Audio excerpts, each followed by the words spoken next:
Hello my friends, সুধীবৃন্দ, বন্ধুগণ এবং যিনি যেখান থেকে আমার সংকলনে যোগ দিয়েছেন, সর্বস্তরের সকলের প্রতি আমার শুভেচ্ছা, স্বাগতম, অভিনন্দন এবং নমস্কার। প্রাত্যহিক ঘটনাবলী, মহর্ষি এবং অভিজ্ঞ জ্ঞান এবং বিভিন্ন রাজনীতিবিদ, দার্শনিক, ধর্মীয়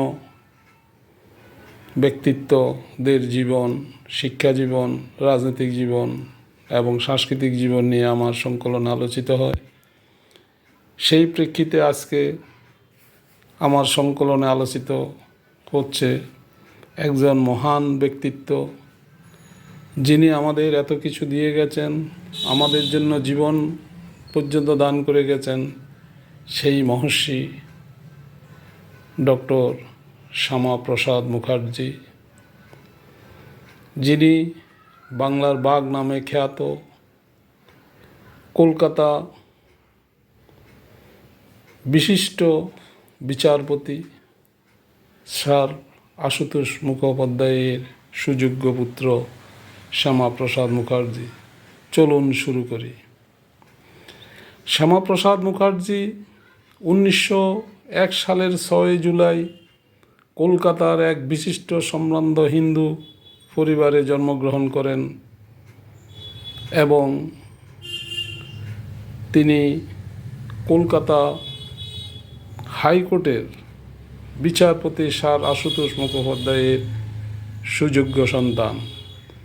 মাতা ছিলেন যোগমায়া দেবী এবং পুত্রকে আদর সোহাগে বড় করতে লাগলেন। 1906 সালে তিনি কলকাতা তার বাল্য জীবনের শিক্ষা শুরু হয়। পরে বিভিন্ন শিক্ষা প্রতিষ্ঠানে পড়ালেখা শেষ করে তিনি প্রেসিডেন্সি কলেজে ভর্তি হন এবং সেখানে তিনি অত্যন্ত মেধা তালিকায় খুবই একজন শ্রেষ্ঠত্ব অর্জন করেছিলেন। এছাড়া তিনি আইনজীবী ছিলেন এবং লন্ডনের বিশ্ববিদ্যালয় থেকে তিনি ব্যারিস্টারি ডিগ্রি নিয়ে ব্যারিস্টারও হয়েছিলেন। 1904 সালে কলকাতা বিশ্ববিদ্যালয়ের তিনি একজন সর্বকনিষ্ঠ ব্যক্তি হিসাবে 33 বছর বয়সে ভাইস চ্যান্সেলর হিসাবেও তিনি নিযুক্ত হয়েছিলেন। পরবর্তীকালে তার রাজনৈতিক জীবন 1929 সালে শুরু হয়। কংগ্রেস থেকেই তার রাজনৈতিক জীবন শুরু হয়েছিল। বিভিন্ন মতানৈক্যের কারণে তিনি ওখান থেকে ইস্তফা দিয়ে 1939 সালে হিন্দুদের স্বার্থ রক্ষা করার জন্য তিনি প্রাণপণভাবে চেষ্টা করেছিলেন।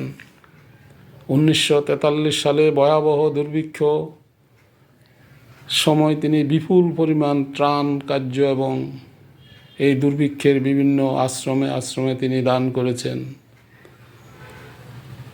দীর্ঘদিন পর 1947 সালের 20 জুন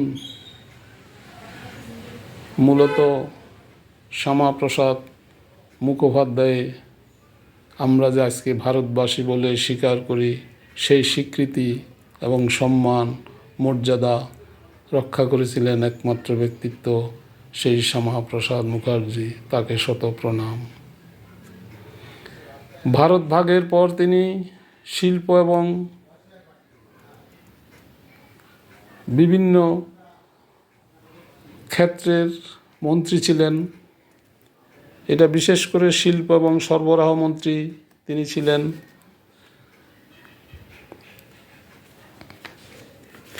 1950 সালের 6 এপ্রিল তিনি এই মন্ত্রিসভা থেকে পদত্যাগ করেছিলেন মতানৈক্যের কারণে। এরপর 1959 সালের 21 অক্টোবর তিনি নতুন দল গঠন করেন, ভারতীয় জনসংঘ। 1952 সালে সাংসদ এবং এমপি দক্ষিণ কলকাতায় তিনি নিযুক্ত হয়েছিলেন ভোটাভুটির মাধ্যমে। 1951 সালে দুই বিধান, দুই প্রধান, দুই নিশান চলবে না, এরকম একটি উনি স্লোগান বের করলেন জম্মু এবং কাশ্মীরকে নিয়ে। তখন জম্মু এবং কাশ্মীরে যেতে হলে পাসপোর্ট, ভিসা এবং সরকারের বিভিন্ন ধরনের নিয়মকানুন মেনে পারমিশন নিয়ে যেতে হতো। তখন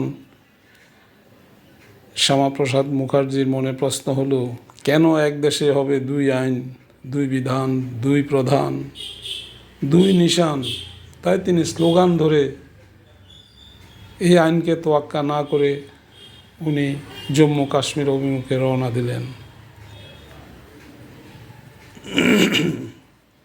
1953 সালের 11ই মে জম্মু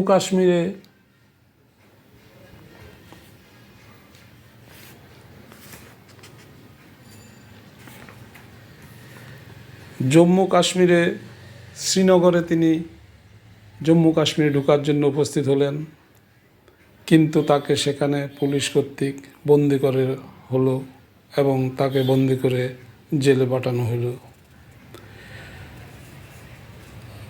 এরপরে তিনি বন্দি দশা অবস্থায় 1953 সালের 23শে জুন রহস্যজনকভাবে শ্রীনগরের নিকটে একটি হাসপাতালে তার মৃত্যু হয়। সবাই ভাবছে তার এই মৃত্যু স্বাভাবিক মৃত্যু নয়, এটি একটি রহস্যজনক মৃত্যু। মৃত্যুর পরে তার মা যখন জানতে পারে যে তার ছেলের মৃত্যু হয়েছে, তখন তিনি এই মৃত্যুর রহস্য জানার জন্য সরকারের প্রতি আবেদন জানিয়েছিলেন, কিন্তু সরকার এখন পর্যন্ত তার মৃত্যুর রহস্য উন্মোচন করতে পারেননি। আজকে আমরা ভারতবাসী বলে যেই গভীরভাবে নিজেদেরকে সম্মানিত করি, এটা একমাত্র শ্যামাপ্রসাদ মুখার্জির কারণে হয়েছে। ওনাকে আবারও প্রণাম। বাংলাতে এখন বিজেপির শাসন প্রায় লক্ষ্য করা যাচ্ছে, বিভিন্ন ক্ষেত্রে তোরণ, স্মৃতিস্তম্ভ বিভিন্ন ধরনের প্রতিষ্ঠিত হচ্ছে। তার জীবনকে নিয়ে আলোচনা হচ্ছে, সভা সমিতি হচ্ছে, ভাস্কর্য এবং স্মৃতি নির্মাণ করা হচ্ছে। পরিশেষে বলবো, আজ উনি নেই, ওনার কৃতিত্ব রয়ে গেছে, উনি সব কিছু আমাদের জন্য রেখে গেছেন। বাংলা, বাঙালি, মা, মাটি, মানুষ সবে উনি ওনার এত বছর আগে ওনার মনের মধ্যে উন্মোচিত ছিল। উনি সংগ্রাম করে গেছেন আজীবন। বাংলার বাঘ সারা আশুতোষ মুখোপাধ্যায়ের সন্তান, হয়তো দ্বিতীয় বাংলার বাঘ হয়ে জন্ম নিয়েছিলেন শ্যামাপ্রসাদ মুখার্জি। সামান্য পরিসরে আপনাদেরকে আলোচনা করলাম, ভুলভ্রান্তি ক্ষমা করে দেবেন। আবারও ওনাকে শতকোটি প্রণাম জানিয়ে, সবার প্রতি শুভেচ্ছা, স্বাগতম, অভিনন্দন জানিয়ে আজকের সংকলন এখানে শেষ করছি। ভালো থাকুন, সুস্থ থাকুন, শেয়ার, কমেন্ট, সাবস্ক্রাইব করে সংক্ষিপ্ত আকারটুকু অন্যকে জানার সুযোগ করে দিয়ে শেয়ার, কমেন্ট করে দেবেন।